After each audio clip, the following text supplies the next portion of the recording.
თავზე დედა მიგიყვანა და ქალმა დედა რომელსაც პატივს სცემდი დედა 13 არ უნახი ხარ არ უტირია დედა მერე ჩამივარდა ფეხებში მტარი რომ იყავი დედა რა გაბედა დედა რატომ მიგიყვანა მკვლელებთან დედა მისი და ქალი ყოფილა დედა რატომ მიგიყვანა მკვლელექიმებთან დედა ბოროტებმა გამინადგურეს შვილი დედა არ ვაპატიებ დედა თითეული დაიჯება გეფიცები დედა თელ საქართველოს შევძრავ დედა შენ არ გეშველება მარა სხვისი ანგელოზი შვილები გადარჩება დედა დედაშვილო დედა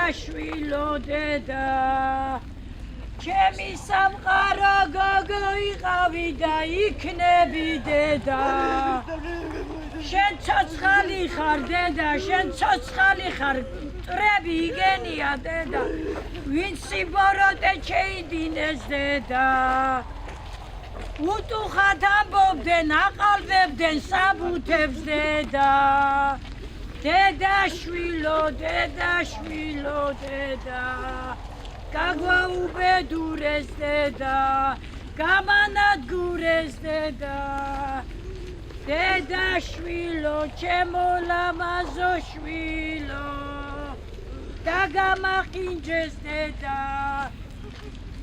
გაგვანადგურეს დედა ულამაზესი გოგო მომიკლენ დედა ჯანმრთელი შვილი შევიდა თავისი ფეხით დედი სასაკლაოზე შევიდა და მერე ყველაფერს სიავეს აბრალებდნენ დედა ჩუგდეს ხმაი რო არ ელაპარაკა დედა ისი დედა ყველაფერს ხედავდა 5 თვე და 12 დღე დედა ფრონტზე ნამყოფი ეგონები ვინმე სულდა გადაგხადო დედა ომში ნამყოფი ეგონები დედა არც ერთი ადგილი არ გაქვს დარჩენილი ანგელოს გოგოს ოპერაციები გიკეთეს დედა რა პრაქტიკას გადიოდნენ არ ვიცი დედა უცოდინარები დედა დედაშვილო არ შერჩება მკვლელებს შენი და ჩეხვა ეს ამბავი 35 წლის გოგოზეა, რომელიც 5 თვიანი კომის შემდეგ პირველ სამედიცინო ცენტრში, ანუ პირველ სამშობიარო სახლში გარდაიცვალა. დედაშვილო, დედიკო, მითხრა წაყოლა რა თმინდა დედა, 7 წუთიანი პროცედურაო და კაი ექიმია აქებენო დედა. ეს იყო საშვილოსანზე პოლიპი მოსაჭრელი. პოლიპი, 2 ცალი პოლიპი მოუწვა და სეფსისი განუვითარა და მერე არ იტყვით რას მოქმედებდა? ბრუცელიოზიო და ყველანაირი სიავე დააბრალეს და გააყალბა საბუთები და რამოდენიმე გზობა შეცვალეს დედა ფორმასი და გაუბედურებული რეამინაციას მიაბარა დედა ჩემ ჩამოსვლამდე 1 საათის ადრე შეერთებული და მახვედრა სთხოვდა თურმე ჩემი გოგონა არ შემაერთოთ დედიკოს მოსლამდეო დედა აზროვნებაზე იყო 5 საათი მე მელაპარაკებოდ ვერ მიხთა ექიმებმაო ღორის გრიპია მგონია ასე მესემესები შენახული მაქვს მისი არ გადამაღო ქარბატონმა ეკატერინემო ადრეო კონსულტაციაზე რო დადიოდიო ხო გადაგაღედა ხო აგიღეო ყველაფერიო ხო და იქნებ რამე შეიცვალაო გაბრაზებულიყო ჩემი გოგო და შიშით ვერც თქვი რომ ბავშვმა ასე თქვა მეთქი რო გამევიდა 18 დღის მერე რომ მოხსნეს ის აპარატი იქნება არ მომიკლან მეთქი არაფერს ვამბობდი შვილო პირი დამუწული მქონდა დედა ეს გურია სოფელი ციხისფერდი სადაც დედის ერთადერთ შვილს ბრძალავენ. დაკრძალვის დღეს აქვთ ოჯახის თხოვნით ჩვენ სხვა გადაღებებიდან წამოვედით. თითქოს აქ ჩვეულებრივი არაფერი იყო. არც ფერადი ბუშტები,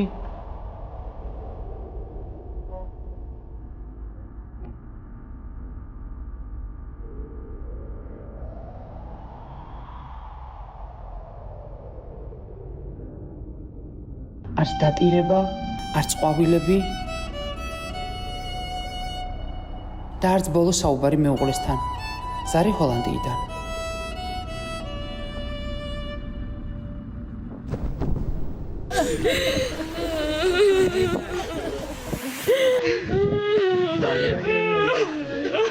მოგვიანებით მოვიყვებით ჩაშლილ ქორწილზე, რის გამოც ახალგაზრდა გოგო საკურსინო ყაბი დაკრძალეს.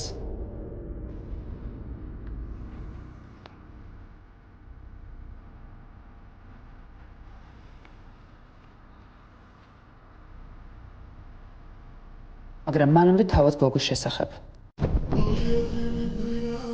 სახელად ნინო ერქვა. 35 წლის იყო. ცხოვრობდა ჰოლანდიაში. აგვისტოში ქორწილს გეგმავდა. ცხოვრებით ტკბობა რომ უნდა დაეწყო იმ ეტაპზე, დედასთან ჩავიდა გურიაში. შეამოვიდა ჩემს სანახავად. იმიგრაციაში ცხოვრობს წლებია რომ იცოდეთ გათხოვილი იყო ქორწილი უნდა გადაეხადა აგვისტოში. კი, ქორწილი ბათუმში უნდა გადაეხადა და სატირლად გვიხადეს დედა. თეთრი კაბით გაახსონა. თეთრი კაბა და თეთრი ტუფლები ჩაასვეს მულებმა და დედამ თილმა დედა. დაკარქეს ჩემი სიძე დედა, დაკარქეს დედა. ნინო არაო, არავინმა არ მითხრასო დედა, მალე მოვალო ტელეფონი დელაპარაკა დედა. ჩემი ანგელოზის შვილი სახსალამათი მივიდა ჯამთელი და 2 ცალი პოლიპის გულიზა. რა უქნეს იქინე, რა ინფექციაში უჭრეს და გადაფარეს, მერე გააყალბეს, ლუგარსაც მოეთხოვება პასუხი. მითხრეს რომ ქმარია ყავდაო, ულიდაო. ული და ხელში აყვანილი ატარებდა დედა მთელი ჰოლანდიის ბაღებში და მის მულებს ეუბნებოდნენ, რა სიყვარულია აგიო დედა, რა სიყვარულია ერთსახე გოგო ჩახუტებული ხანძრუგზე ყავს მოკიდული და ხან ხელში აყვანილიო დედა. მიქონდნენ ამბავი ცხოვრება და სიყვარულიც და ქონება ყველაფერი დაუნგრიეს ბავშვებს, გეგმები ჩაუყარეს წყალში. ბავშვი ჩამოვიდა, უნდა წაგიყვანო დედიკო, ჰოლანდია უნდა განახო, ცხოვრება უნდა განახო დედაო, კომფორტი უნდა მოგიწყო დედაო. ამბავი 12 იანვარს მოხდა. ნინო პირველ სამშობიარო საავადმყოფოში მარტივი პროცედურის გასაკეთებლად მივიდა, რომელიც 15 წუთში უნდა დასრულებულიყო. მინი ოპერაციიდან რამდენიმე საათში დამძიმება დაიწყო. პაციენტი თავად გრძნობდა, რომ სიტუაცია უფრო და უფრო რთულდებოდა. ძალიან ცუდად ვირუსი მაქვს. იმის გამო რა ნარკოზის ნაწლავური ვირუსი პროვოცირება გაუკეთდა საშუალო. 5 თვე კომაში იყო. ეს დრო სავარძელში გაატარა მისმა მეუღლემ, რომელიც ჰოლანდიაში წავიდა და დაკრძალვაზე აღარ ჩამოვიდა. დედას დაურეკა, მოუბოდიშა და უთხრა: თქვენი შვილი მინდა ისეთი მახსოვდეს, როგორც მიყვარდა. აქ ყველა იმაზე საუბრობს, რომ ახალგაზრდა გოგო პროცედურებით იმდენად დააზიანეს, მისი ამოცნობაც კი შეუძლებელი იყო. ჩემი ულამაზესი შვილი დედა, ყველა მიწის რაც იყო დედა. ამ ულამაზეს გოგოს ახლა დაფარებული უშვებთ ამ ქვეყნიდან, იმიტომ რომ აღარ შეეხედება მის სახეს. ვარ შეგვიცვალეს მეთქი მიცვალებული. საერთოდ აღარ აგავს. საერთოდ არ არის ნინო. საერთოდ. ხო, მაგრამ ძალიან ბევრი ისაა, ხო გაყვეთაო და ეს კი მესმის, იქაც მე რო ავედი წინა დღით 4 ადამიანი იყო კომაში და ჩემი საკუთარი ძმისშვილი ვერ ვიცანი რომელი არის ნინო მეთქი. ისეთი შეცლილი იყო, ისეთი ის იყო და მithեն ეს არის ქალბატო. ბავშვი ამდენი ოპერაციით უკვე ბოლოს 12 დღეს განმავლობაში იმდენი პროცედურა ჩაუტარდა, ბავშვი უკვე აღარაფერ თავში არ იყო. ამდენი ოპერაცია, ამდენი დაჩეხვა, გადარჩენილი ბავშვი, რა უქნეს, არ ვიცი დედა, არ ვიცი დედა, გამოიძიონ ყველაფერი, ჩემი შვილის ყვლელობა არავის შერჩება დედა. რატო არ წამოიყვანეთ იმ კლინიკაზე? ვინცად რომელმა კლინიკამ მიიღო, რო წამომეყვანა.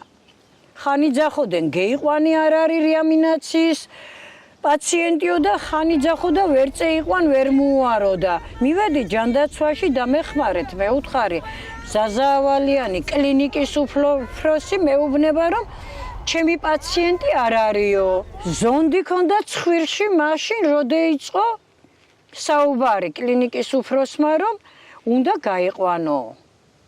საწავეყვანო მეუთხარი მე ჩემი ბინა არა მაქვს ოზურგეთიდან ვარ მეუთხარი და მოუნახე ჯანდაცვა სამინისტრო სად იყო კარგად მიმიღო ქალბატონმა ნინომ ვინც იყო უფროსი მარეგულირებელის და შეამოწმეს ყველაფერი და სახელი და გვარი დამიწერე ქალბატონო და სისხლის სამართალს ავძრავო მითხრა შიშით ვერ დავწერე ბავშვი მაგათ ხელში იყო არ ვენდობოდი საცა გაუკეთა მას ეს პროცედურა და იوار არ გამიკეთებია 5 თვე და 12 დღე რეანიმაციაში გავატარე საოცარი ქალბატონი ახალგაზრდა გოგონა იყო მკურნალი ექიმი თეკლა ექიმი რომელიც შვილივით უვლიდა შემთხვევით ავტობუსში გავიცანი ეს ქალბატონი მარინა მუჯირი დედა გარდაცვლილის და რომ გავესაუბრე მითხრა რომ პირველი სამედიცინო კლინიკაშიო შვილი მიწევსო და მიკლავენო შვილსო კი მე გამოგყვები იქაც და ყველგან და ყველაფერს გავაკეთებ რომ შენი შვილი გადავარჩინო მეთქი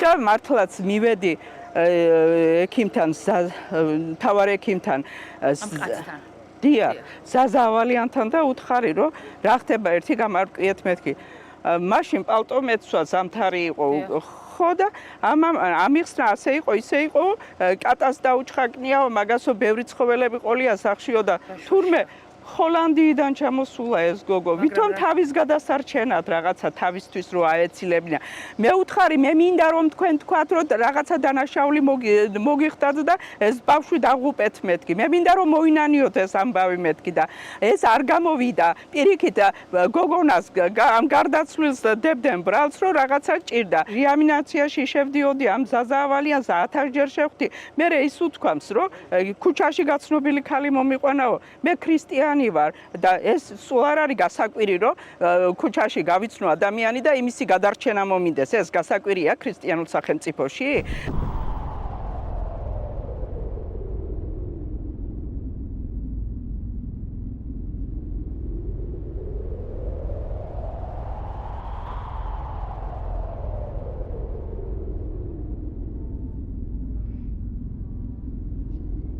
ბოლო თვეს ბავშვი იყო მოკეთებული, რომელიც ლაპარაკს ცდილობდა, რომ ეგონენ რომ წყალს ვერ დალევდა, წყალს შპრიცით ვაძლევდი, ჭიქით ყლუპყლუპობით 7-8 ყლუპს სვამდა ბავშვი.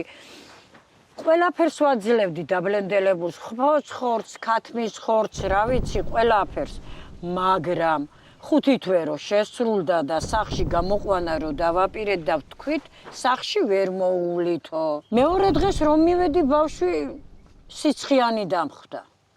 არ ვიცი, ზონდი ამოსაღები ქონდა, პირით უკვე იკვებებოდა და ჯერ არ უღებდნენ, იქნებ ვერ შეძლოს, ყოველთვის კვებაო ალბათ. არ ვიცი, ახლა ვერ გეტყვი. ტყუილი არ მინდა და ვინმე შეურაცხყოფა მივაყენე. რატომღაც არ შემიშვენ შით, როცა მიშვებდნენ სულ ამ 5 თვის მანძილზე და თურმე ბავშვი სიცხიანია. ნახე, როცა შემიშვენ და დაურეკე შინაურებს, რომ არ მიშვებენ შიდა ბავშვი ცუდათაა, მეთქი როცა შემიშვენ, უცელი გამაგრებული ქონდა. 2 დღე ისე იყო ბავშვი, სიცხიანი. გადააღეს და მითხრეს მუცელში სითხე აქვს. როგორ ექნება სითხე? მე უთხარი ბავშვი კარგად იყო, ჭამდა ჩემი ხელით, დილიდან საღამომდე მასთან ვიყავი და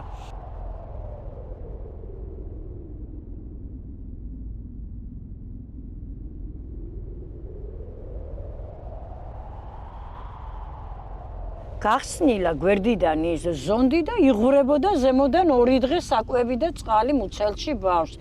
ისევ სეფსისი გაუჩნდა. რეანიმაციის გამგემითხრა ყოველდღეო ვინ გადაამოწმებდაო ეს კუჩში მიდიოდა საჭმელი თუ მუცელშიო და მერე დარჩა საჭირო გაკვეთა და იმ ბოლო იმას ვეღარ გადაურჩა კიდე იმას თუ არა თანდათან მოდიოდა წინ რას გეუბნებოდათ არ არის რომ ეუბნებოდ რომ არალიცენზირებულმა ექიმმა ჩაატარა ოპერაცია რომ ეწეგან მამიდამ მიყვებოდა მიმოწერა ამ გაგუასთან რომ ამ გაგუამ ჩაატარა ყველაფერი მესიჯები შენახულია ყველაფერი ბავშვის გადაგზავნილი მეორე გზობა მოხდა რაღაც შეცდომა არა დანაშაული ქვია მაგას ზონდი როგორ უნდა მოირყას ან რა ჭამეს ისეთი რომ ვერ მოინელა და გეიხსნა ამ არალიცენზირებულ ექიმებზე ავალიანი რას გეუბნებოდათ რას მეუბნებოდა და მე გავაკეთეო მეო ლიცენზია მაქვს და მე გავაკეთეო თვითონ თუ გააკეთა სად არის მერე პასუხი თვითონ აგოს მაშინ მიუჯდეს ციხეში ეკატერინე გაგუას იმის მფარველობისა და ავალიანს ზაზავალიას მიუჯდება მისი მფარველი. ბავშვი გარდაიცვალა მაგათი ხელით. არ მომცენ საშუალება კლინიკაში გადამეყვანა, მთავაზობდნენ პალიატრიულს და თუ ძალიან კარგია პალიატრიული, თვითონ წავიდეს ეკატერინეც თვითონც და მისი შვილები წაიყვანოს, კაცო, კარგი თუა. დაასვენოს მცხეთაშიც და სხვაგანც. ჩემი შვილი არის უკვე. გაასვენეს, კი არ დაასვენეს, გაასვენეს.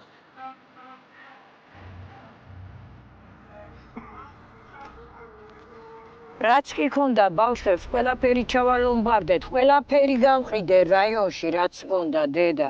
არ ეყვენ მაგი და ნაკუწებად მიქციეს შვილი და ისე დამახინჯებული გამომატანეს დედა.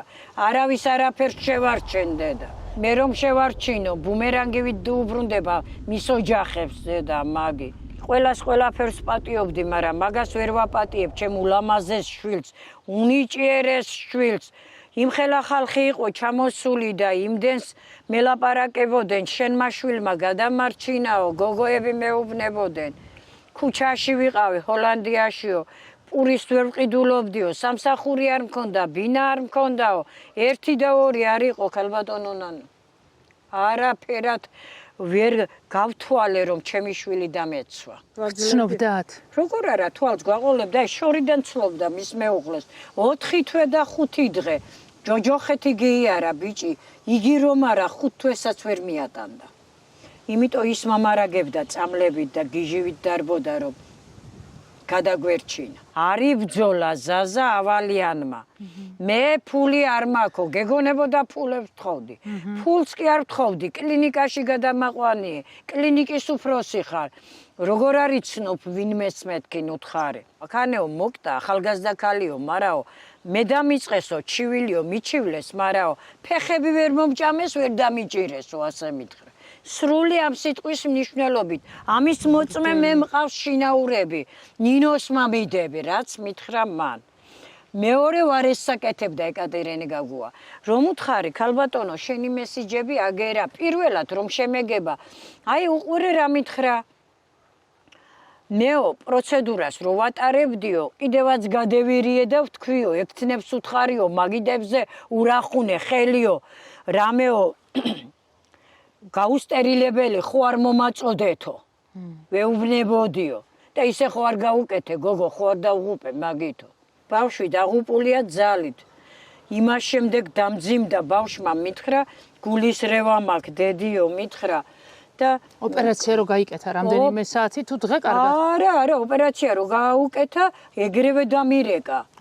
დედიო მითხრა, რეაქცია მომცაო და ასე მითხრა ექიმებმაო, ღორის გრიპი გააქვსო.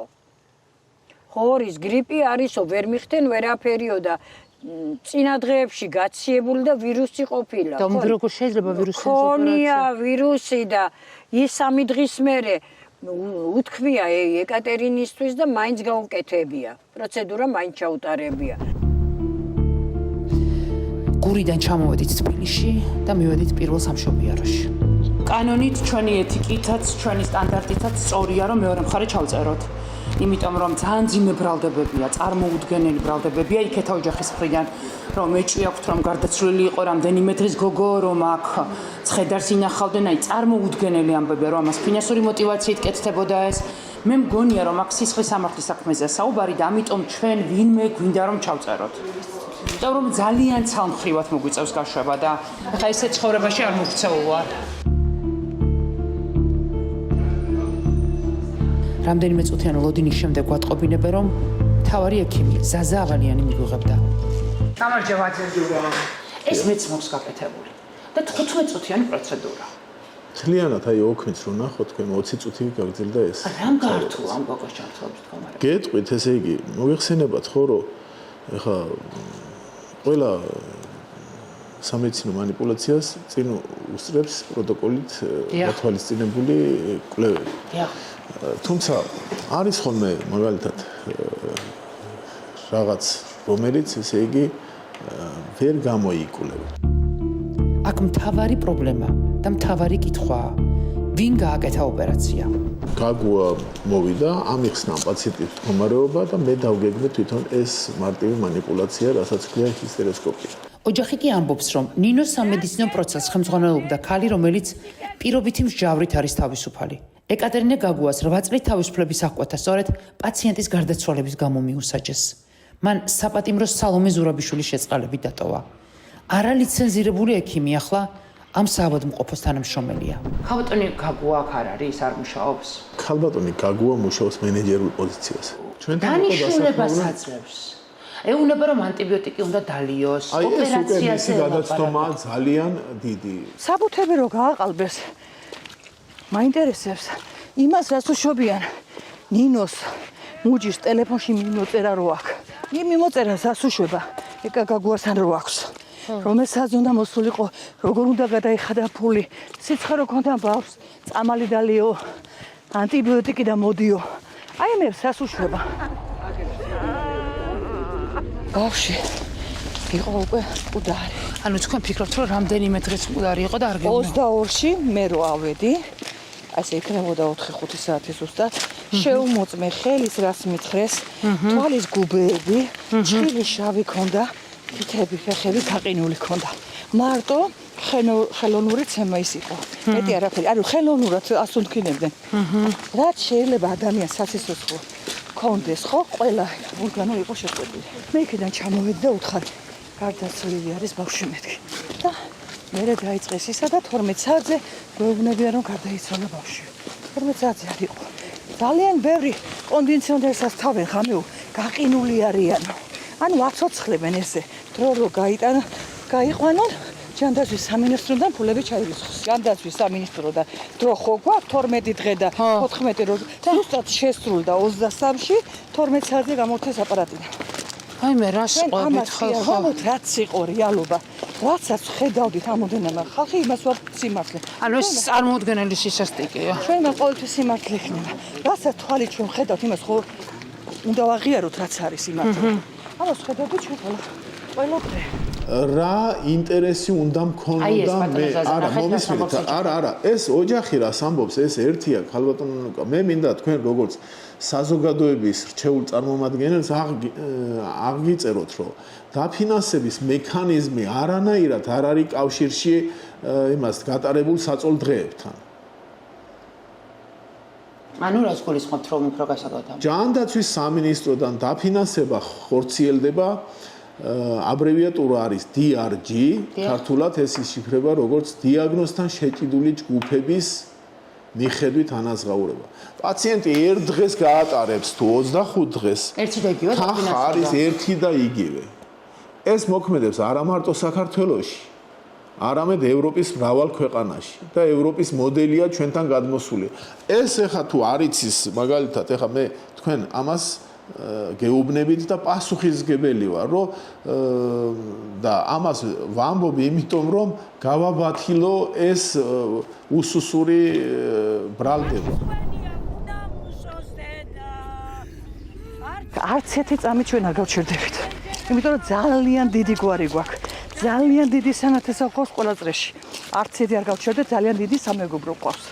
ჩვენ ყველა ერთიანად მივალთ იმ ეტაპამდე, რომ სამართალი აღდგეს. რაჭაში ვიყავით გადაღებაზე, სულ სხვა გადაღებას და დედა მოგწერა, რომ იქნებ დაკრძალვაზე ჩამოხვიდეთ და პირდაპირ გზიდან გადმოუხვიეთ და შემოგევლეთ გულში. წამოვედით აქ. შემოგევლეთ ადამიანობისთვის და ამიტომ აი ასე რაღაცა არ ვარ შესაბამის ფორმაში. დაკრძალვის თავარი ადამიანობა და გულთან მიტანა და გაზიარება. თავარი ეგ არის. აი ხარეთ მაგრამ მართლა არ ვიცით. მართლა არ ვიცი დაბნეული ვარ. ჩვენი ექსპერტიზა, ჩვენი ყავს ყველაფერი. ეხლა როგორც ვთქვი სამხარაუშვენ ვიაროთ ხო? კი ბატონო, ჩვენი ავიყვანეთ ყველაფერი და დასკვნას უნდა დაველოდოთ და შემდეგ მივართოთ. და როგორც ავალიანის დედა, გმირმა დედამ შვილის გამო ისახნა, ასე უნდა დაუდგეთ ყველა ერთმანეთს. კი, ნამდვილად. სიმტარი დედები ვინც არის, გვერდში უნდა დაუდგეთ ყველამ და სიმართლემ გაიმარჯოს. საზავალიანს ვინ ფარველობს არ ვიცი. ვიღაც დიდი კაცი ყოფილა დისკმარიც. იმასაც მოუნახავ. იმასაც გამოვათრევ იქიდან. ვნახავ შვილები თუ ყავს, ვნახავ ოჯახი თუ აქვს. აბა ვნახოთ.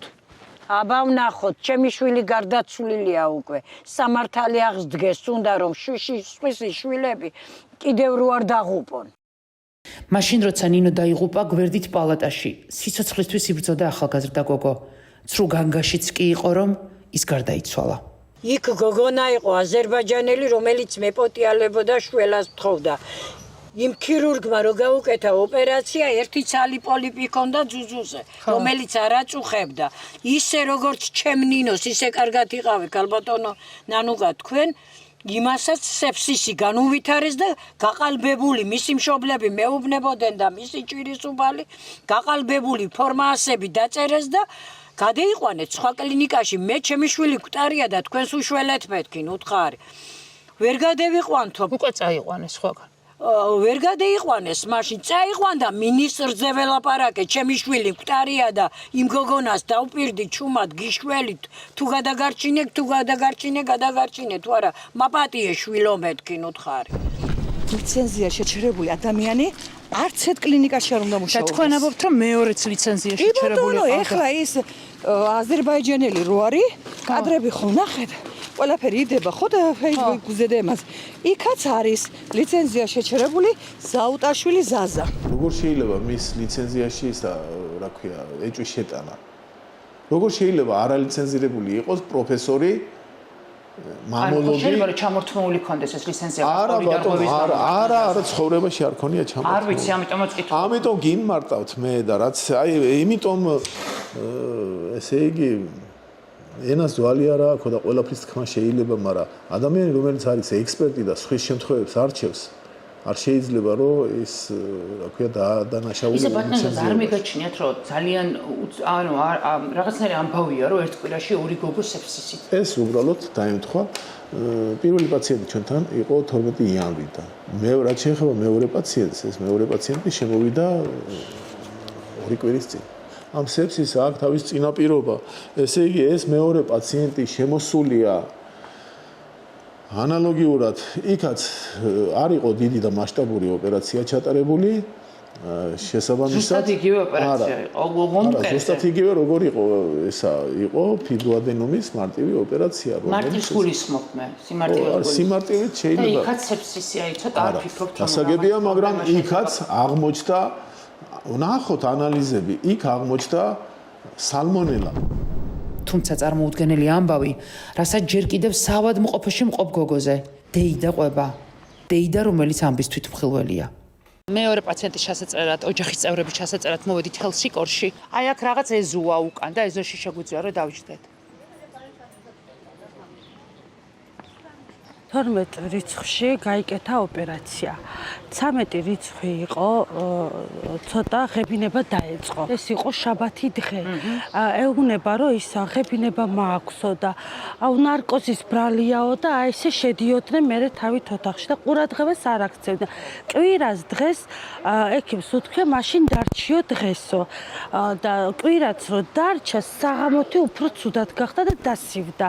ორშაბათი უკვე კომაში ჩავარდა და ექიმმა თქვა რომ სეფსისი დაგემართა, სეფსისი გააქვს. რო ნახეს რომ ამას სეფსისი აქვს, ხო ინფექციური ავადმყოფია, ხო?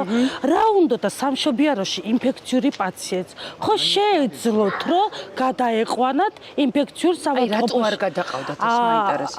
იმიტომ რომ ჯერ ჩვენ გვეუნებოდნენ რომ ყველაფერი კარგად არის, გვივალავდნენ და არ გვეუნებოდნენ რომ ესე ცუდად არის და გადაყვანაზე კიდე შეგვეუნებოდნენ რომ გადაყვანა არ შეიძლება.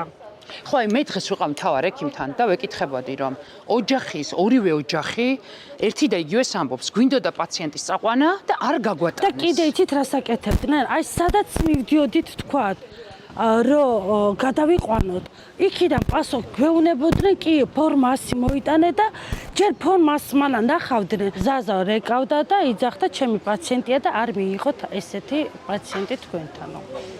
ანუ ეს პრეტენზია დირექტორს უთხრათ, იმიტომ რომ მე დღეს ეს გადავამოწმე მასთან, რომ ორივე ოჯახი ერთი და იგივეს ამბობს, პაციენტს არ ატანდით და ის ამას უარყოფს კატეგორიულად. არა. არანაირად უარს გვეუნებოდა გადაყვანაზე. ის ბოლო დღეც კი რო ჩხუბი ავტეხეთ და რო შევედით, მაშინაც უარზე იყო გადაყვანაზე. მაშინაც კი უარზე იყო და უკვე დავიწყე ყვირილი იქ ერთ ამბავი ავტეხე და მაშინ უკვე დარეკა. თორე არ რეკავდა არსა და არ გვიშვებდა რომ გადავიყვანოთ პაციენტს. თქვენი აზრით მოტივი რა არის პაციენტს რატო არ გატანდნენ? იმიტომ რომ იყვნენ დავნაშავე და იცოდნენ დავითი დანაშაულება და იმიტომ არ უნდათ რომ გადავიყვანოთ. დღეს ჩვენ ექიმა გითხრა რომ თქვენს დიშვილს ჰქონდა თითქოს ინფექციური დაავადება. არაფერი არ ქონდა. იმიტომ რომ ამან ანალიზები გაიკეთა, ამერიკაში გაგზავნა, ამერიკიდან პასუხი რომ მოვიდა, ყველაფერი იყო რიგში და რომ მივიდა ზაზა ზაუტაშვილთან რომ მივიდა, თქვა ყველაფერი რიგშიაო და შენო არაფერი არ გჭირდებაო და 15 წუთიანი ოპერაცია არისო. მოდი, ანკეტა არ ქონდათ გახსნილი, არც ანუ კი ქონდა ანალიზები ჩაბარებული და რა ერთი დღით ადრე, რატო არ გაუკეთეს ანალიზები.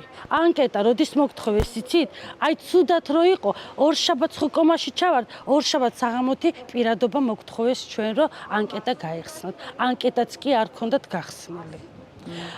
ექთნები კიდე ექიმები ექთნები ფორმით მე თვითონ ექთანი ვარ ფორმით გამოდიოდნენ შედიოდნენ მაღაზიაში და იმ ფორმითვე შედიოდნენ პაციენტთან თუ ინფექციური პაციენტია როგორ შეიძლება და ის გარეთა მტვერი ყველაფერი ხო შედის არ საოპერაციოში არ შეიძლება შევდივას რეანიმაციაში ექთნები ხელში ისე ჭხილებს იკეთებენ ელემენტარულად ჩუსტები აცვიათ ღია რომელიც უნასკოთ დახურილი ჩუსტები უნდათ ამათ ღია ქონდა ჟანგბადის აპარატზე ამხელა მტვერია და ეს რო ცუდად გახდა მაგის წინა დღეს კიდე დიალიზი ვერ გაუკეთეს რატო ვერ გაუკეთეს აპარატი გაუფუჭდათ ხო შეეძლოთ გამოძახება ხო შეეძლოთ რაღაცა რას ელოდებოდნენ ელემენტარულად დიალიზის აპარატი გაუფუჭდათ ახლა როგორ არის ჯერ პირველ რიგში მაინტერესებს ახლა უკეთესად არის ანუ სხვა კლინიკაში რომ გადმოიყვანეთ უკვე ანუ უკვე ბოლო მდგომარეობაში უიმედოთ იყავით იმიტომ რომ ისე დღეში ყდარი მოვიყვანეთ ჩვენ კი ამბობ არ მინდოდა ხა შვილი ყდარი მოვიყვანეთ გოგო და გოგო თვალები გაახილა მადლობა ღმერთს ამ კლინიკამ გაიხაროს გაახილა რამდენ დღეში მეორე დღესო გაახილა ანუ ჰელსინკოში გამოიყვანეთ თორემ მეორე დღეს პაციენტი დაბრუნდა ესე იგი იმ გოგოს გადარჩენა შეიძლებოდა. კი, შეიძლებოდა. ანუ ეგ კლინიკა უნდა დაიკეტოს. ეს ინტერვიუ ამზაფრებს ეჭვს, რომ ნინოს გადარჩენაც შეიძლებოდა. თავარია მისი გაყვანა კლინიკიდან მალე მომხდარიყო. ახლა ნინოს დედა ცდილობს სამართალი იპოვოს, რომ სხვისი შვილები გადაარჩინოს. ვინ იცის, ვინმე წარსულში ასეთივე გადაწყვეტილება რომ მიიღო, იქნებ დღეს უფრო ნაკლები ჭირის უფალი ყოფილიყო ქვეყანაში. ხშირად ასეთი ამბების შემდეგ ბრძოლის გაგრძელება ნიშნავს სხვისი სიცოცხლის დაცვას, სხვის გადარჩენას. ამიტომ ბრძოლას ყოველთვის აქვს აზრი, მაშინაც კი როცა შენი ბრძოლის მთავარი მიზეზი უკვე მიწას მიაბარე. სამინისტროშიც ვიყავი, მე დამპირდა ჯანდაცვის მინისტრმა, ერთ წერტილს არ დავტოვებ, ქალბატონო, გამოუძიებელცო, ყველაფერს გავარკვევო, მაგრამ ჩემს გარდა იმდენი ხალხია ჩართული შიგნით, მთელი საქართველოა შეძრულიო. შენ შვილს ვერ გაგიცოცხლებო, მითხრა, სხვისი შვილები გადაარჩინე ბატონო, რითი დაგეხმარო, ვერაფრით დამეხმარები, მე უთხარი, მე ფული და ქონება არ მჭირდება. ჩემი ქონება მე უთხარი, აგერა აწამეს მომიკლეს დედა და ისე გამომატანეს მეთქინ დედა. ჩემი ქონება ეგერ არის დასაფლავებული დედა. არავის არ უნდა შერჩეს. არც ერთი შვილის გაუბედურება დედა. არ იფიქრო ნინოს დედა არ მოგტება, გაძლიერდება. იმისთვის რომ სხვისი შვილები რო გადარჩეს. ვერავინმა გაბედა, ვერავინმა გუუბედა, იცი რა მითხრა კლინიკის უფროსმა. ქალბატონო, მითხრა რო უთხარი, თუ გინდათ რომ არ დაგიშაოთ, ეცადეთ რომ ჩემ შვილს უმკურნალეთ, მეიყვანეთ ვიღაცა, ჩვენ მოგვაყვანიებდნენ და ფულსაც მე ვიხდიდი. 17,000 ერთი რო გადაიხადა ნასესხები, მიწოდებაში, რეამინაციაში. 6,000 მერე დავჭირდა კიდო ძვირადღირებული წამალი და ის მიგქონდა. გაგვატყავეს, გაგვაუბედურეს და შვილი გვტარი და დაჩახილი გამომატანეს. კიდე ინახა მთელმა რაიონმა რომ თავზე გადახტილი არ ქონდა სადედოფლო კაბა და კუკლასავით იყო ჩაცმული. არ ვიცი, აგენი რა გრუპა იყო, რა თაღლითები იყო ეს კლინიკის უფროსი და ეს ეკატერინე და სხვა ვინ იყო ჩართული შით გამეიძიოს სახელმწიფო არ დავაძინებ არავის თუ მესროლიან ტყვიას და მომკლავენ კაია სასუფეველში ვიქნები ჩემ შვილთან არ მედარდება თუ მომკლავენ თუ არა ვერ გამაჩერებენ სხვანაირად არ მეშინია სიკვდილის სიმტკიცეს უსურებ ქალს რომელიც ერთადერთ შვილს დაემშვიდობა ახლა მისი ცხოვრება ცარიელი სახლისგან და წარსულისგან შედგება მომავალი მისთვის მხოლოდ მოლოდინია რომ ერთ დღეს ისევ ერთად იქნებიან ის და გოგო სადედუფლო კაბით რომელმაც ვერ მოასწრო ბედნიერება და ასე დროს სურვილი დამნაშავე სასტიკად დაისაჯოს თუ მიზანს არ აღწევს გაბოროტებული დედის ენერგია ყველაფრის დანგრევას ახერხებს